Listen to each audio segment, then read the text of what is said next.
Pengurus maupun anggota pramuka dari 23 kabupaten kota di Provinsi Aceh akan berkumpul di Kabupaten Aceh Tengah. Ketua Harian Gerakan Pramuka Kuartir Daerah Aceh, Cutbang Jufri, kepada RRI menyampaikan kehadiran pengurus pramuka dari seluruh kabupaten kota di Provinsi Aceh itu untuk mengikuti upacara hari ulang tahun ke-61 Pramuka tahun 2022. Tahun ini katanya Kuarda Aceh mempercayakan kepada Kuartir Cabang Gerakan Pramuka Aceh Tengah sebagai tuan rumah pelaksanaan HUT Pramuka. Satu tingkat Kuarda Aceh yang akan dilaksanakan sebagai pelaksanaan adalah Kuartir Cabang Gerakan Pramuka Aceh Tengah.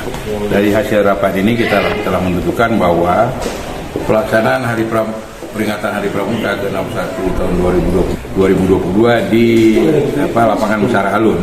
Ditambahkan Cutbang Jufri, pelaksanaan upacara HUT ke-61 Pramuka di lapangan Musara Alun Takengon pada tanggal 28 dan 29 September 2022. Satiran, RRI Takengon melaporkan.